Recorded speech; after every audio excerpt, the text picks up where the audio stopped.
नमस्कार, city post live के इस विशेष कार्यक्रम में आपका स्वागत है। आपको पता है कि पूरा भारत जल रहा है स्वर्ण आरक्षण को लेकर, तो एसटी एससी एक्ट को लेकर। स्वर्ण जिस तरह से आक्रामक रुख अख्तियार किए हुए हैं, लगातार बंद का आयोजन कर रहे हैं, धरना प्रदर्शन कर रहे हैं, उससे जो स्वर्ण नेता हैं हर पार्टियों के घबराए हुए हैं क्योंकि उनके ऊपर असर पड़ेगा इसका। स्वर्ण नाराज हैं क्योंकि स्वर्ण नेता हर पार्टी के जो हैं वो बोल नहीं रहे हैं इस मुद्दे पर। बीजेपी चुप्पी साधे हुई है और खबर ये भी है कि बीजेपी के अंदर घमासान मचा हुआ है। जो भी स्वर्ण नेता हैं वो उठा रहे हैं मांग कि आखिर उनके लोगों का, उनके मतदाताओं का दबाव है उनके ऊपर कि वो बोलें, क्यों नहीं बोले, और पार्टी बोल रही है कि बोलना ही नहीं है। तो आज बीजेपी का दफ्तर निशाने पर आ गया। पटना में जो स्वर्ण संगठन हैं उनके लोगों ने बीजेपी की दफ्तर की घेराबंदी कर दी, जेडीयू दफ्तर की घेराबंदी कर दी, जमकर वहां प्रदर्शन किया, पुतले जलाए, सरकार के खिलाफ जमकर नारेबाजी हुई। तो जो स्वर्ण समाज आज तक बीजेपी के साथ मजबूती से खड़ा था वो बीजेपी के खिलाफ सड़क पर उतर चुका है। बीजेपी की परेशानी बढ़ सकती है। हालांकि जेडीयू ने तो साफ कर दिया है कि स्वर्ण समाज के लिए आर्थिक आधार पर आरक्षण का प्रावधान हो ही नहीं सकता है क्योंकि ये संविधान सम्मत नहीं है। तो जेडीयू ने तो अपना स्टैंड क्लियर कर दिया है। बीजेपी चुप्पी साधे हुई है और स्वर्ण उसी के साथ लगातार रहे हैं। तो सवाल उठा रहे हैं कि कई तरह के सवाल उठा रहे हैं। वो सवाल उठा रहे हैं कि जिस तरह से आपने सुप्रीम कोर्ट के आदेश को बदल दिया schedule caste schedule tribe act पर, तो आप ऐसा ही अध्यादेश लाकर क्यों नहीं अयोध्या में राम मंदिर बनाने की तैयारी करते हैं।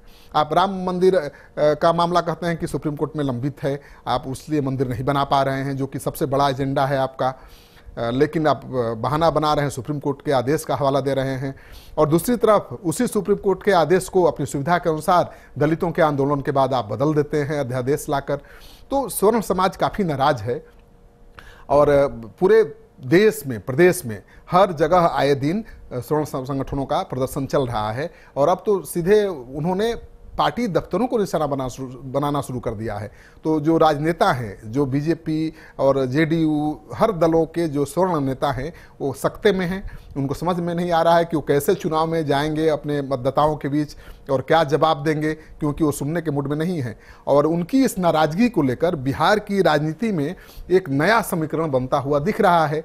कांग्रेस पार्टी ने तो खुलकर स्वर्ण आरक्षण की हिमायत कर दी है, लेकिन schedule caste schedule tribe act पर वो भी चुप्पी साधे हुई है।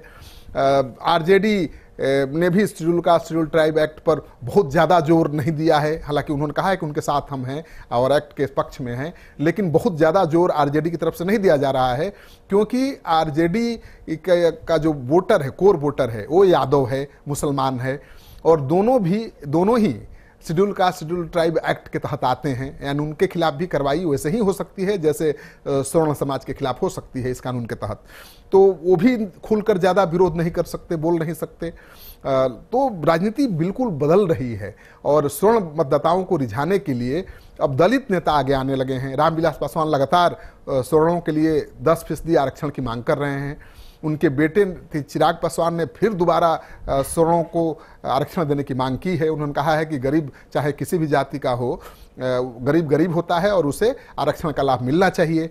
तो एक तरफ जो दलित नेता है स्वर्णों के लिए आरक्षण की मांग कर रहे हैं और यही दलित नेता हैं जिन्होंने schedule caste schedule tribe act पर स्टैंड लिया था, जिसकी वजह से सरकार को अध्यादेश लाना पड़ा। और वहीं दूसरी तरफ आरक्षण के मुद्दे पर स्वर्ण समाज की हिमायत करके वो उनको साथ लेने की कोशिश कर रहे हैं। तो सवाल ये उठता है कि इस बार जो स्वर्ण वोटर हैं, जो मतदाता हैं, जो लगातार बीजेपी का साथ देते रहे हैं, जो कभी पहले कांग्रेस के साथ हुआ करते थे, आज बीजेपी के साथ हैं, क्या इस schedule caste schedule tribe act को बदल देने के बाद, सुप्रीम कोर्ट के आदेश को अध्यादेश के जरिए बदल दिए जाने के बाद भी बीजेपी के साथ उसी मजबूती के साथ खड़े रहेंगे, बीजेपी के लिए वोट करेंगे? हालांकि बीजेपी मानकर चल रही है कि स्वर्ण जाएंगे कहाँ, उनकी मजबूरी है कि बीजेपी के साथ रहें। वो लालू यादव के साथ नहीं जा सकते, वो मायावती के साथ नहीं जा सकते, उनकी मजबूरी है कि वो बीजेपी के साथ रहें। और शायद यही वजह है कि बीजेपी के नेता चुप्पी साधे हुए हैं, इस पर कोई स्टैंड नहीं ले रहे हैं।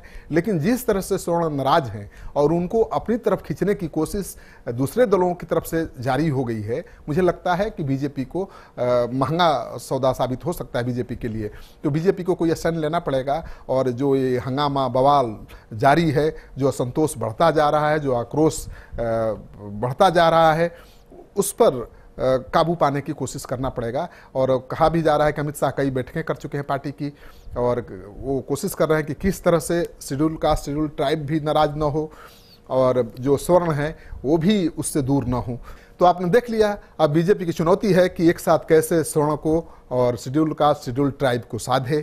क्या बीजेपी लोकसभा चुनाव में दोनों को साध पाएगी? अगर नहीं साध पाएगी तो चुक जाएगी, साध लिया तो उसका झंडा फिर से बुलंद हो जाएगा। देखिए क्या होता है, इंतजार करिए। आगे जो भी लेटेस्ट खबरें होंगी हम आपके लिए लेकर आते रहेंगे। आपको हमारी ये खबर अच्छा लगे तो अपने दोस्तों के साथ शेयर करिए, हमारे यूट्यूब चैनल को सब्सक्राइब करना ना भूलें और बेल आइकन तो जरूर दबाइए, तभी आपको लेटेस्ट खबरें सिटी पोस्ट की मिलेंगी। नमस्कार।